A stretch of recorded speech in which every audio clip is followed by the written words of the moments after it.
The mystery disappearance of a well-loved man from the Midlands shocked his family. We soon realised that something serious had happened. His door hadn't been left ajar, it had actually been demolished. To all intents and purposes, it was as though he'd vanished off the face of the earth. The investigation into the case would lead to a gruesome find. We called in some specialists. The search was planned to last somewhere between 5 and 7 days. And the peace of a rural community would be shattered forever.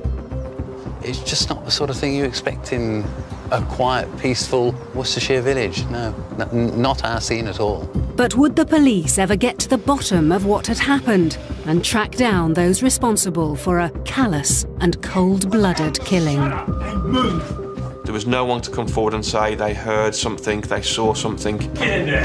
Get in! There was something odd about this, and you kind of knew in the pit of your stomach that something terrible had happened to him.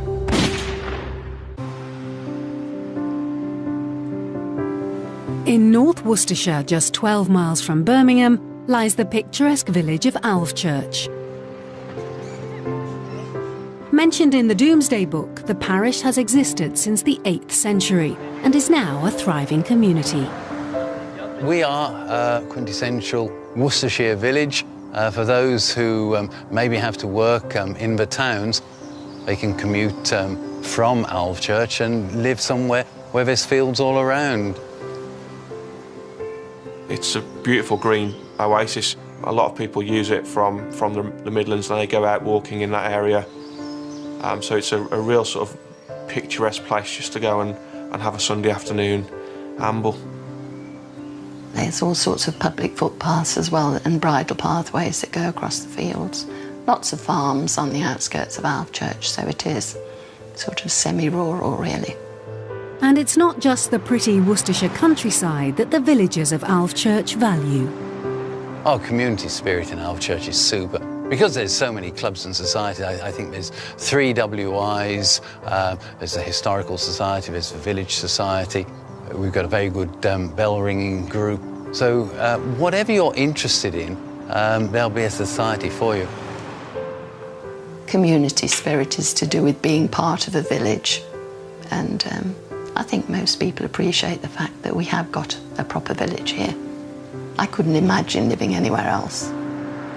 There is a nice atmosphere really around. Everyone seems to know each other, and I've been here all my life and feel quite comfortable here. And it's just the general feel of the place. It's just a generally very pleasant place to be.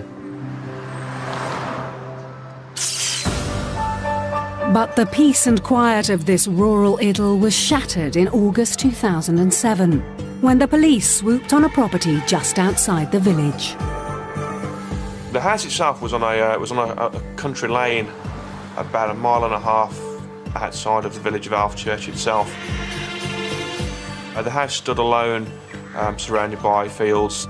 The nearest neighbour was probably half a mile away. The police were looking for the body of a missing man, and intelligence had led them to a house next to a farm.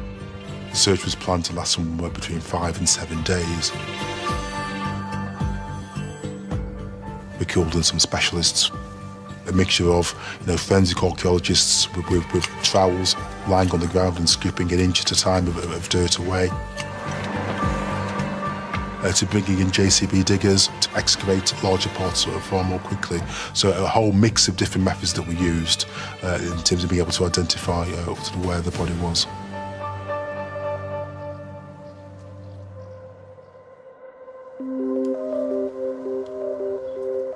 It was in a paddock behind the house that the forensic team made a discovery. We've been digging for a number of days, and the forensic anthropologists found some bones. The anthropologist was very quickly able to say those are human bones. And actually, because of the bone type that it is, it's from the hip.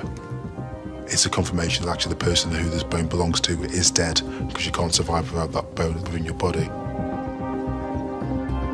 Clearly the body had been in the burial pit for a number of years. It had been extensively burnt, and quite considerable efforts had been made to make identification as difficult as possible.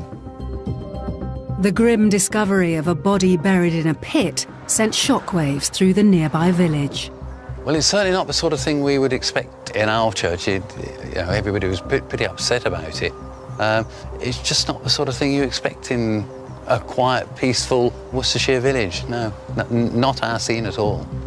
Well, to hear about a body that's been buried, it is horrific. And I can recall hearing a limited amount on the television about a body being found buried in a garden. And it's really shocking. The police set about confirming the identity of the victim, and forensic work revealed the remains to be those of Andre Nunes, a 47-year-old man who'd been missing for 2 years. But we were able to recover teeth from there, which we were able to use, compare against his dental records, and that gave us a very positive confirmation that that was Andre. Police found Andre's body broken into hundreds of different parts.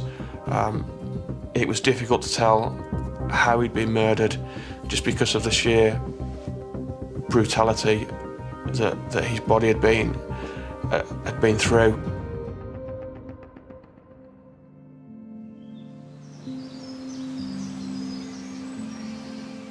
For the family, news that Andre's body had been discovered was a terrible blow. Our lives were turned upside down. The circumstances of his discovery were quite dark and devastating, basically. I just sort of felt a bit sick. I wasn't sick, but I felt sick.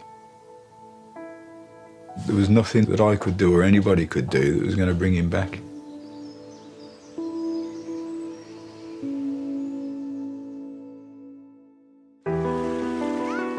It was a tragic loss for a family who had always been close. Andre Nunes wasn't from Alvechurch. He'd gone missing from his hometown, nearby Birmingham. As a young man, Andre was outgoing and had a flair for fashion. He was confident, he was good-looking, he knew how to dress, he knew how to wear anything and make it look good. His dress was always meticulous and smart. You know, I don't ever remember seeing him on the street looking shabby, ever.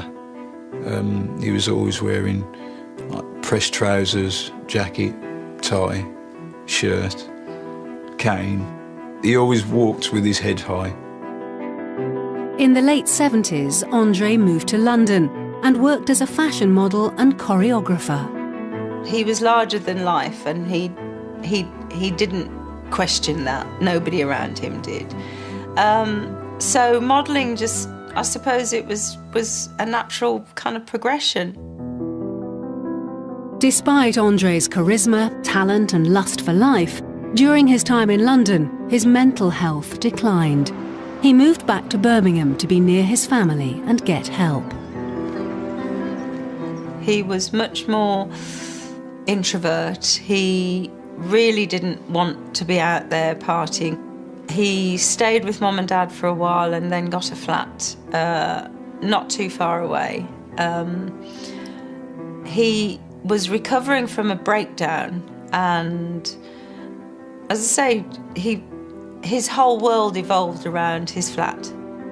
He didn't venture out much further than the perimeter of the estate on which he lived. But he was still easily identifiable as Andre. He wouldn't party, he wouldn't dance anymore. But he still had a more quiet sense of humour. And a calmness about him that was still quite appealing.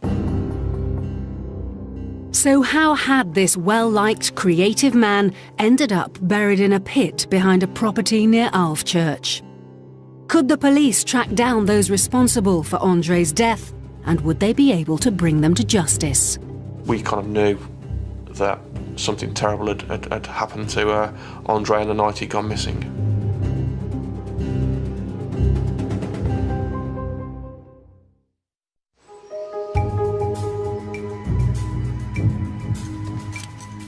August 2007, and West Midlands Police had just discovered the body of 47-year-old Andre Nunes, buried behind a property near the village of Alvechurch in Worcestershire.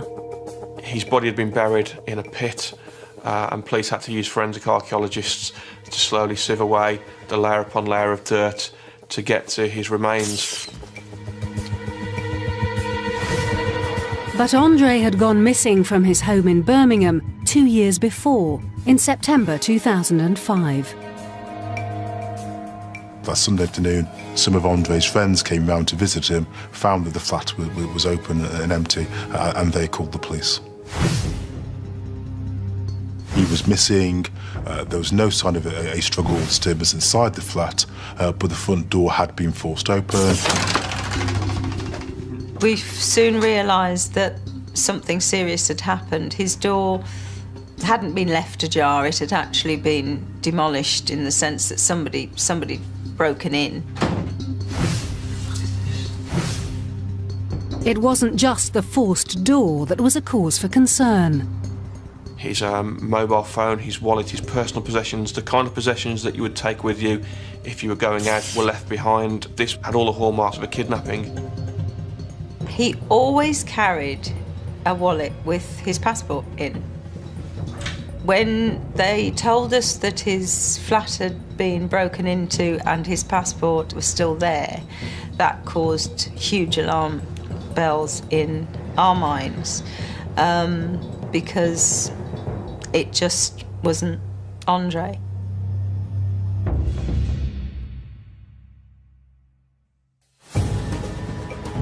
West Midlands Police launched a missing persons inquiry to try and find out what had happened to Andre.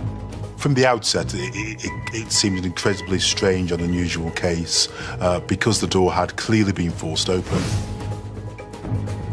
Andre was missing, but none of his property was missing, and so the local detectives who began that initial investigation took it very seriously, trying to piece together Andre's movements, who he'd been with, who he'd been associated with, and who may have been to his flat either the night before or during that morning. René Nunes was also anxiously searching for his missing big brother. I would spend a lot of time driving around by Andre's looking for him. And I remember even going to the post office one day and asking them about Andre, because I knew he used to go to a post office nearby him. Of course, there was the possibility that Andre had left his flat of his own accord. But I remember trying to piece it together and make sense of what had gone on, and we decided that maybe he'd tired of this life, this phase of his life, and he just decided to take a change. And I think we probably hoped that that's what had happened. It could well have been that Andre decided that he wanted to go somewhere else and live his life somewhere else, and had decided for his own personal reasons that he wanted to be apart from his family.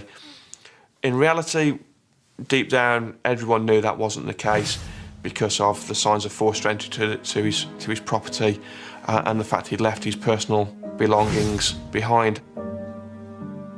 To all intents and purposes, it was as though he'd vanished off the face of the earth. The police made house-to-house inquiries on the estate where Andre lived, and this resulted in a lead for detectives. We got information about some people who'd been seen driving around the area afterwards, which seemed suspicious. Officers tracked down 3 men and brought them in for questioning. The suspects wouldn't give any details about what had happened the night Andre disappeared, but police believed they weren't telling the whole truth. We always had an understanding that actually they knew far more than they were telling us, but they were afraid. And in fact, some of our information coming to us was saying these 3 men had been intimidated, had been threatened. Although detectives thought these men may have valuable information about what had happened to Andre, they weren't able to link them to his disappearance. Fortunately, detectives did have another lead in the case. It was reported that a red van had been seen in the area of Andre's flat around about the time he went missing, kind of in those hours beforehand. The police investigated this red van. Witnesses said it was possibly a Leyland DAF model or LDV. We were quite keen just to identify this van so we could eliminate it from the inquiry. We spent a considerable amount of time trying to trace and identify where this LDV van was and who it belonged to. That proved incredibly difficult. There are a large number of red LDV vans within the Birmingham area, and so we tried to go and identify all of them so we could eliminate them all from the investigation. With the police struggling to identify the mystery red van and the three men refusing to tell police what they knew, the investigation into Andre's disappearance stalled. There was no one to come forward and say they heard something, they saw something. That was the real element of mystery to this case, that no one was able to give us an insight into the events of that night, the night of Andre's disappearance.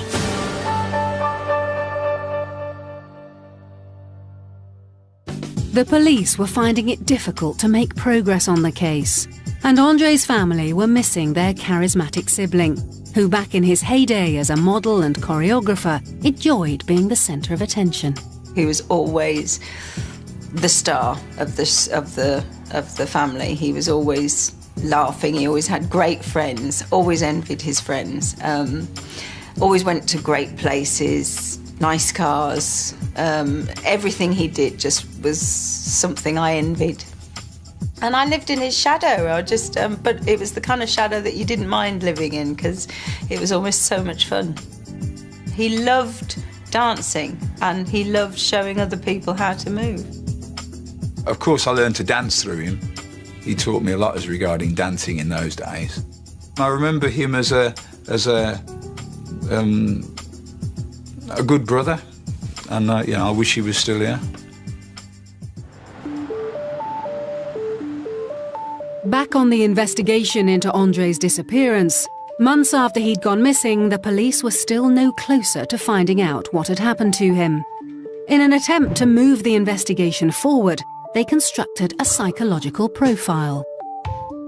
After the 6 months, we built up the profile of Andre. We knew a lot about him and how he lived and his lifestyle and his friends and his family. And we knew the kind of things he did and he didn't do. We knew he wasn't involved in any kind of criminality. But equally, we knew he wasn't the kind of individual who was just going to run off and disappear and hide himself. So I was able to form a conclusion that says that Andre hadn't voluntarily taken himself off, hadn't gone missing of his own accord. He had been taken against his will and therefore was almost certainly dead. The profile suggested Andre had been kidnapped and killed, and lack of activity in his bank account also added weight to their suspicions. It was at this point Senior Investigating Officer Matthew Ward made a bold move. I made the decision to reclassify this as a murder investigation, and what we call a no-body murder investigation, because we hadn't been able to locate Andre. It was at that point then that the case had gone from a missing persons, potential kidnapping, to a murder. Certainly within the eyes of the public, that was a point where we were reporting for the first time that Andre was feared dead, had feared he'd been taken against his will and killed. It was really important at this stage that actually we kept details about this case out there in the public domain. We wanted people talking about it, we wanted people thinking about it. With the police now classifying Andre's disappearance as murder and the press keeping the case in the public eye, the investigation finally started to move forward once more. Slowly, in a drip-by-drip fashion, we began to get snippets of names, and only ever partial names and first names and partial descriptions coming from a variety of different sources. People who were living within the area, people living outside of the area who had heard things, started to pass us bits of information.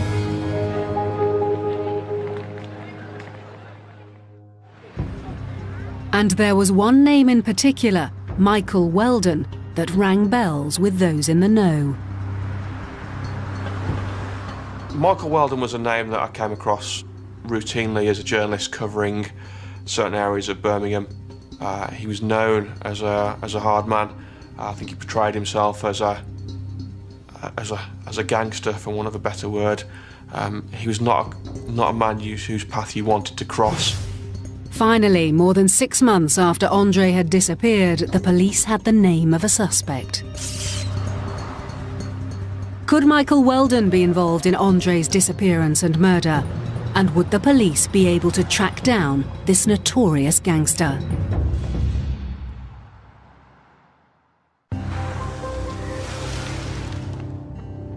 West Midlands police were trying to find those responsible for the kidnap and murder of Andre Nunes. Now, months after he had disappeared, they finally had the name of a suspect, Michael Weldon. He was not a man whose path you wanted to cross. He was a man with a propensity towards violence that left people in fear of him. And an associate of Michael Weldon's, Mark Price, was also a name that was given up by local people. He was very much a petty criminal who had fallen into the influence of Michael Weldon, had fallen into that lifestyle. The police spent many man-hours piecing together information from house-to-house inquiries, a number of informants and anonymous tip-offs.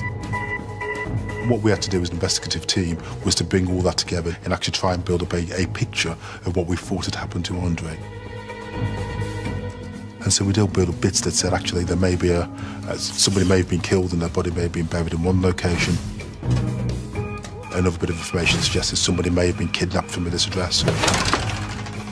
To another bit of information says it may be the case of mistaken identity. On their own, none of these could break the case for us, none of these were the complete answer. But by bringing them all together, we started to build up this picture of what we thought had happened to Andre. And the police hypothesis was that Andre may have been kidnapped and killed by Michael Weldon, Mark Price and others.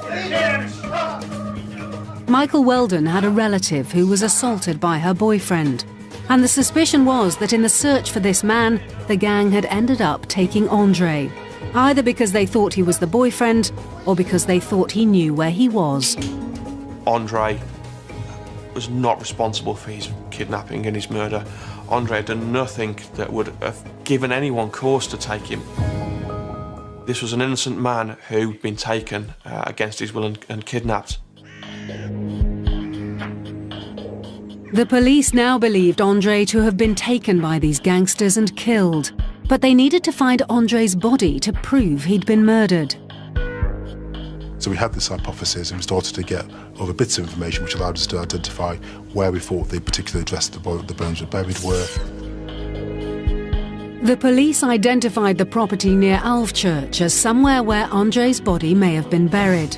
It was owned by Michael Oliver, an associate of Michael Weldon's. The police planned to raid the house and grounds in the hope of finally getting answers to the mystery of Andre's murder. So a lot of work went in terms of, surveying the area in advance, aerial photography, so we understood the scale, the size of what we had to deal with.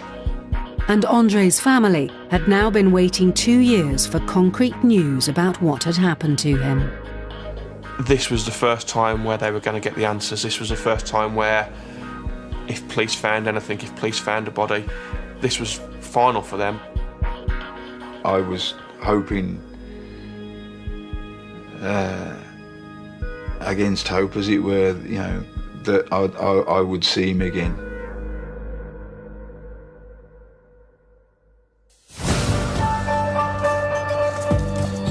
On the 7th of August 2007, police raided Moorfields near Alvechurch. And we went along early in the morning, not too early, but sort of about 8 o'clock one morning, and it was done in a very sort of calm manner. We just knocked on the door. And within a couple of hours of them starting to search that house, we found a stash of firearms in the attic. It was a completely unexpected find. We found 2 shotguns, a handgun, and a stolen army assault rifle, which had been stolen some years earlier, which had been being hunted for a large period of time. Clearly, the occupants were arrested for suspicion of possession of those illegal firearms. Michael Oliver was taken into custody, and while he was being interviewed under caution, forensic teams were looking at 20 areas around the house where they thought Andre's body might be buried. During one of those interviews, Michael Oliver indicated from the sites that we'd chosen which ones we should be looking at. What follows is the actual police video of Michael Oliver assisting officers with the hunt for Andre's body. Yes. So I think there's one here. Okay. It could be out by a couple of feet, so here or there. Is it inside the embankment? Would you say it's before the embankment or actually under the embankment? It was filled in, you know, filled it in. The forensic team set about digging in the area indicated by Michael Oliver. Very challenging operation. A lot of effort went into by the teams who were doing it, and you know, it was painstakingly slow at times, but equally we had to be methodical and thorough in terms of the approach that we took. That's where we found Andre's remains.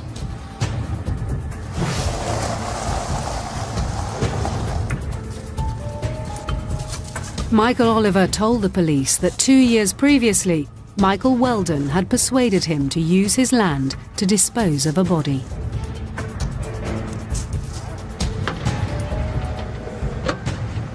Michael Oliver told us that he didn't know it was the body of Andre Nunes. He'd been told it was a paedophile that Weldon had killed, but he was present when that fire was lit and the body was placed into that grave.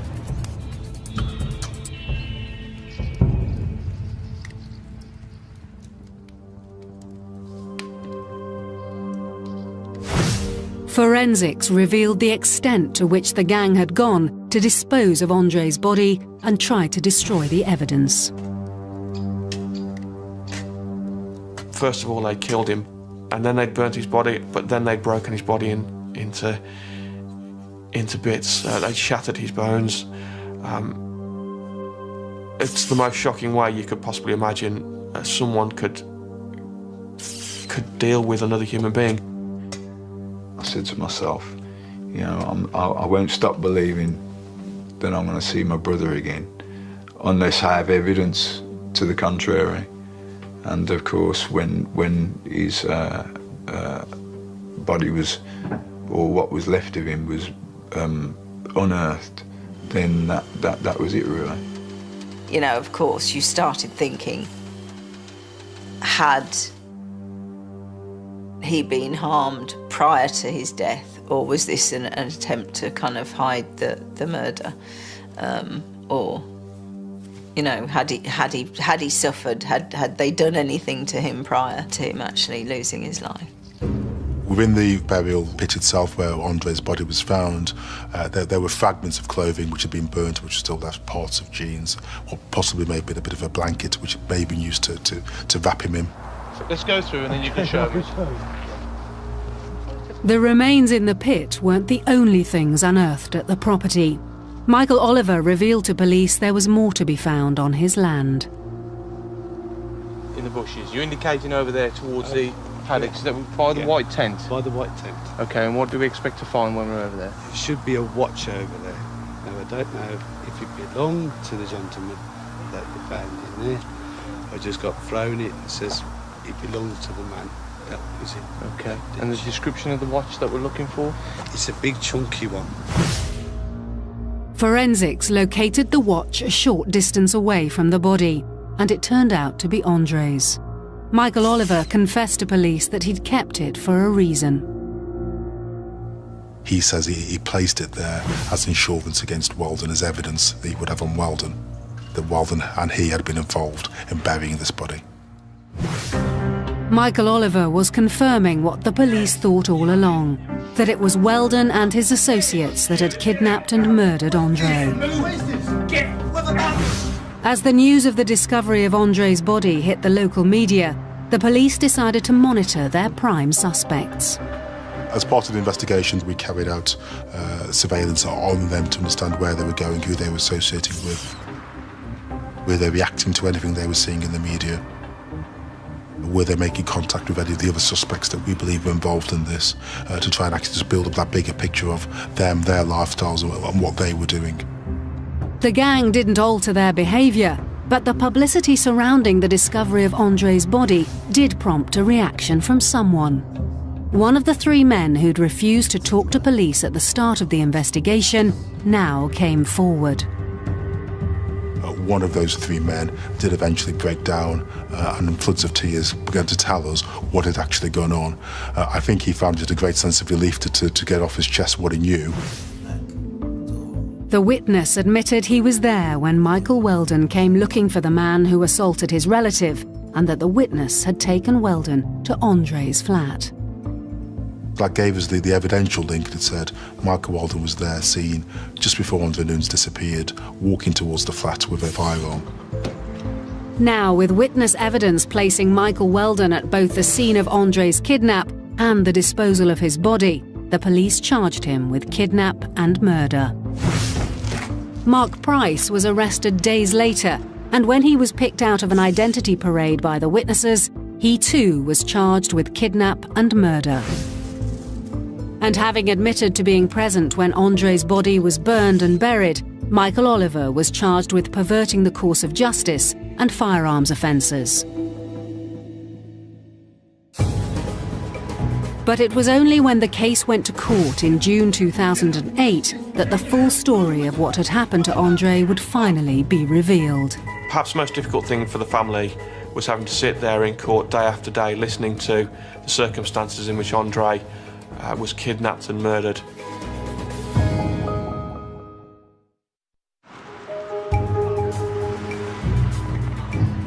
June 2008, and at Birmingham Crown Court, Michael Weldon and Mark Price stood trial for the kidnap and murder of Andre Nunes. Their associate Michael Oliver was facing the charges of perverting the course of justice and possession of illegal firearms. It was a difficult court case to sit through just because of the horrific nature of how Andre met his fate and the seemingly trivial nature of how his killers had ended up at his front door and ended up taking him. The court case just seemed a bit sort of strange, a bit sort of macabre as well, sort of coming face to face with someone that you were told murdered your brother.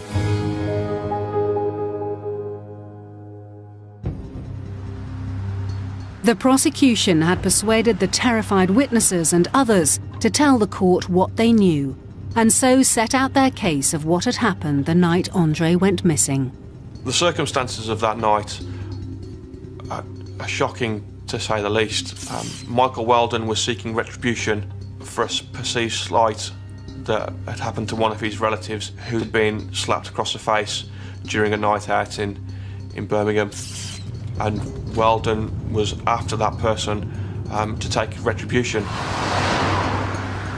On the night that Andre died, Weldon, along with 3 other men, including Price, equipped themselves with firearms and shotguns. They got into his grey Volvo car and they drove to a girl that he knew, who he believed she may know where this boyfriend is. When they got to this girl's address, she wasn't there on her own. She had 3 young men with her. They were having a bit of a party at the house.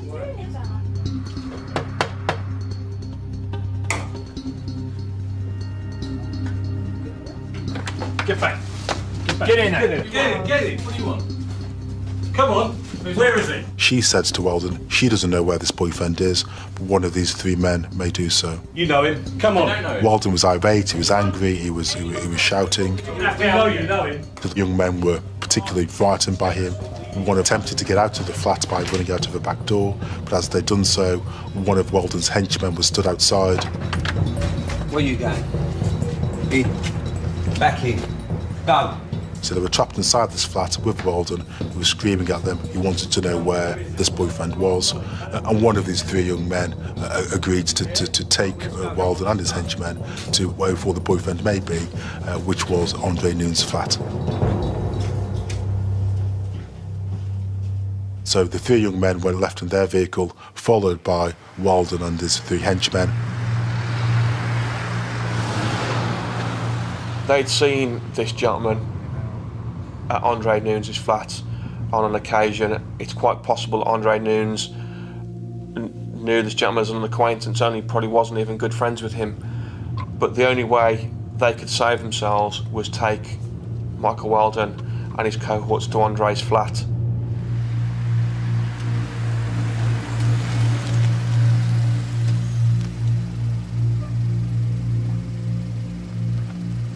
When they got to the location, Weldon and his henchmen got out. The 3 young men saw them taking out weapons, loading shotguns, and then they told the 3 young men to leave the area whilst they went to go to Andre Nunes' flat. It was at that point that Michael Weldon and the other men forced their way into Andre's flat. Hey, get in! Get in there! Get in! Hey! Shut up! Right, yeah, come on, piece of dirt! Come on! Outside! Outside! Come on, let it come! Come on, get out! What is this? Get out! Move! What do you want? Move! From bits of information that we picked up, the suggestion was that they didn't know what the boyfriend looked like, they didn't know what Nunes looked like, and they got Nunes by mistake, trying to get the boyfriend instead. Andre would never have seen this coming. This was not something Andre had been involved in. It's not something that Andre probably even knew about. Andre was bundled into the car at gunpoint and he was driven away. It's not me. It's not me. They took Nunes, and whether they realised they made a mistake or Nunes wasn't prepared to tell them where the boyfriend was, for one reason or another, only they know, they chose to kill Nunes. As Andre's body had been burnt and broken into bits, it was impossible for forensics to say exactly how he died. But the police had a theory. We don't know how they killed him, but again, the hypothesis is that they probably shot him. And then they decided they needed to get rid of the body. Firstly, we believe they took him to Mark Price's address where they cleaned themselves up, and then they took the body to an address in Alfchurch where they arranged for it to be burnt. I hope that my brother died quickly, because the other alternatives that I've considered in my mind, I've thought, you know, I wouldn't wish that on anybody. What the forensic team had pieced together was the barbaric way they treated Andre's body once he was dead, and how Weldon and Price tried to cover their tracks. They were obviously trying to find a way of disposing of Andre's remains in a way that would perhaps not give any evidence, not lead police to their doorstep. The jury heard how Andre's shocking kidnap and murder was motivated by nothing more than Michael Weldon's overwhelming desire for revenge. You struggle to understand how one human being could behave in another way and is willing to take the ultimate sanction of murdering somebody for what was a seemingly trivial incident. But that's the kind of person Michael Weldon was. He ruled by fear. He couldn't have a member of his family slighted in such a way. He's standing in the community, you know, rested on the fact that he was going to take some retribution. But Weldon and Price denied the charges against them. Throughout the trial, both Weldon and Price maintained their innocence. They pleaded not guilty to it. They were hoping, I'm sure, that there would be enough of a reasonable doubt in a jury's mind to allow them to walk free. Michael Weldon claimed he was aware that his relative had been assaulted, but he hadn't sought revenge. He was satisfied the police had dealt with that, and therefore he never went looking for anybody, and certainly wasn't equipped with any firearms or kidnapped or killed anybody. He admitted he did go to the Olivers' address, but when he got there, a fire was already burning, and the Olivers told him that their horse had died, and they were destroying its remains. The defence team also tried to smear Andre's good name by saying he was involved in drug dealing. What shocked us beyond anything was some of the stories they made up about Andre and his life that just had no grounding in reality at all.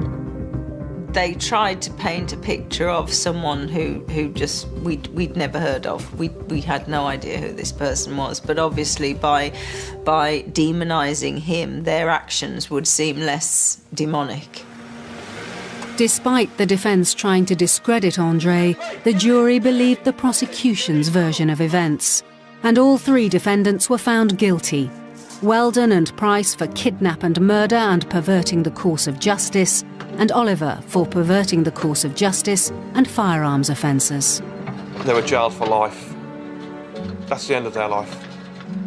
For me, I kind of felt it was, justice done, that these men were finally jailed for his murder. I can't actually think of them with any kind of feeling. I have no feeling, they don't. I think you might get a rise out of me if I thought that they might be let out. But there is no feeling for them whatsoever. But what was never identified during the 2-year investigation was the red van spotted the night Andre disappeared. It still, to this day, remains a mystery who that red van belonged to, what it was doing in the area, and it potentially never had anything to do with Andre's disappearance. However, we'll never know. Sentencing Weldon to a minimum term of 23 years in prison and Price and Oliver to 15 years each, the judge commented that this was a callous and cold-blooded killing. The tragedy of this one was that he was completely blameless of any wrongdoing.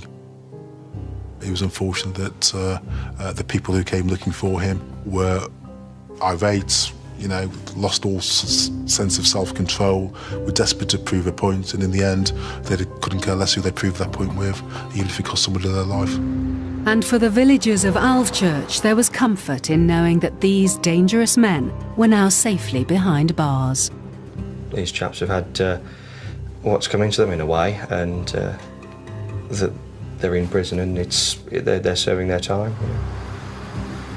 Well, at least if someone's been convicted of the murder, somebody has been brought to justice, which is perhaps a relief in some respects, but it's still altogether a very unpleasant subject, isn't it?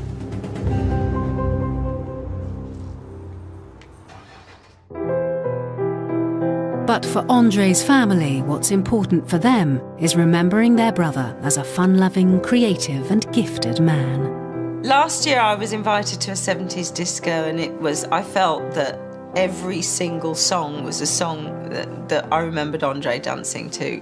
Music, having fun. That's how I'd like him to be remembered. Someone who didn't waste what he'd been given, but tried to make the most of it. He helped build my character. He helped build the character of my children. And for that, he will never be forgotten.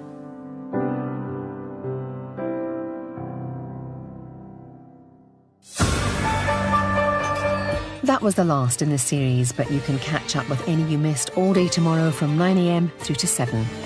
And don't forget, there's brand new Double Trouble later tomorrow night from 9. We hear from a girl who